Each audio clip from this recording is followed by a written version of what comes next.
एक बड़े से जंगल में पुष्पराज नाम का एक बड़ा स्मगलर हुआ करता था। उसके पास बहुत से लोग काम करते थे। वो लाल चंदन के पेड़ों को काटता था। उन्हें उसके पास मौजूद हाथी उठाकर ले जाते थे और उसके आदमी लॉरियों में लाल चंदन को चढ़ाते थे। वहाँ से लॉरी निकलते थे।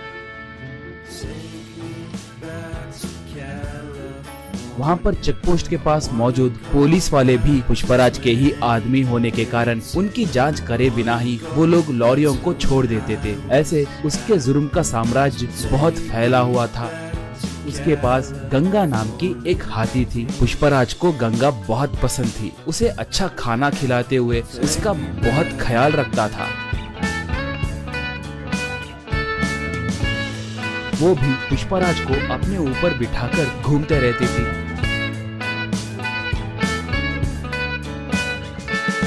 पुष्पराज आसपास के गांव में भी बहुत दान करता था।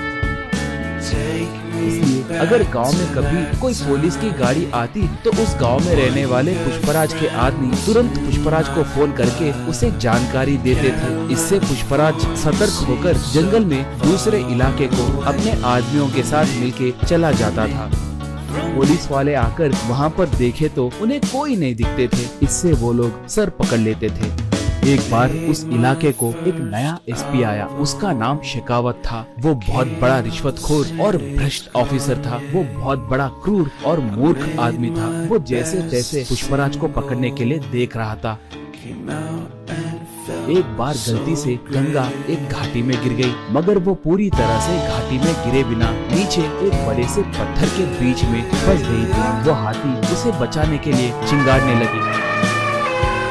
इसके चिंगार को सुनकर पुष्पराज और उसके आदमी वहाँ पर आए। वो लोग गंगा को देखकर उसे कैसे बचाना है कहकर सोचने लगे। पुष्पराज तब, अरे इसे बचाने के लिए हमारी ताकत बस नहीं होगी। इसके लिए एक जेसीबी को लाना होगा। वो अब कहाँ पर होगा, उसे अब तुरंत लेकर आइए, कहा। एकदम पुष्पा भाई, उस जेसीबी के मालिक का घर पुलिस स्टेशन के बिल्कुल बगल में ही है। हम अब उसके लिए गए तो बहुत खतरा होगा। पुलिस वाले हमें पकड़ सकते हैं। हम अब गंगा को छोड़ दिए तो ही अच्छा रहेगा। हमें वहाँ पर जाने के लिए हिम्मत नहीं है भाई, कहा। पुष्पराज उसे एक खींच के मारकर, गंगा के लिए मैं चाहे जितना भी दूर जा सकता हूँ। आप नहीं गए तो मैं ही जाकर उस जेसीबी को लाऊंगा। इसके अंदर आप लोग रस्सियों को तैयार करके रखना, कहा।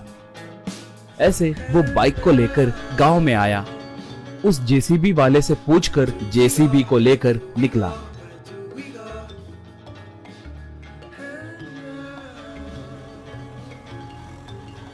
उसे देखकर एक पुलिस इन्फॉर्मर शेखावत को फोन करके पूरी बात बताया। बस शेखावत तुरंत अपने जीप में निकला।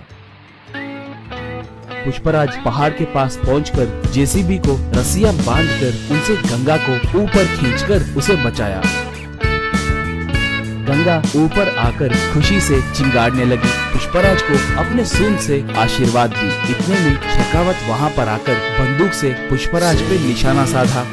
शराफत से सरेंडर हो जाओ, वरना ये बुलेट तुम्हारे भेजे में घुसेगी, कहकर पुकारा। उसे देखकर पुष्पराज के आदमी मारे डर के वहाँ से भाग गए। पुष्पराज तब, मैं तुम्हारे बारे में बहुत कुछ सुना हूँ। तुम्हारे जैसे निठल्लों को मैंने बहुत देखा है। मैं तुम्हें सरेंडर हुआ तो भी तुम मुझ पर केस डालकर मुझे जेल में नहीं डालोगे कहकर मुझे अच्छे से पता है। मुझे एनकाउंटर करोगे कहकर मैं जानता हूँ, कहा शेखावत को। सही कहा, तुम बहुत समझदार हो। मैं तुम्हें एनकाउंटर करने के लिए ही आया हूँ। तुम्हें टक्का दिए तो मुझे 10 करोड़ रुपए मिलेंगे। चुपचाप भगवान की याद करो, यही तुम्हारे आखिरी क्षण है, कहा। बस गंगा एकदम से उस पर वार की। सूंड से उसके हाथ में के बंदूक को दूर फेंक दी। उसे अपने सूंड से पकड़कर जमीन पे जोर से पटकी। बाद में उसे उसी घाटी में फेंक दी। इससे उसे छुटकारा मिला।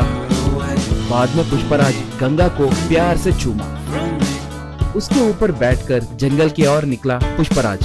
दोस्तों, आपको ये कहानी पसंद आई तो दया करके हमारे चैनल को सब्सक्राइब कीजिए। उसके साथ साथ वीडियो को लाइक मार के आपके दोस्तों को शेयर भी कीजिए। पुष्पा 2 के लिए कौन कौन इंतजार कर रहा है हमें कमेंट में बताइए। धन्यवाद।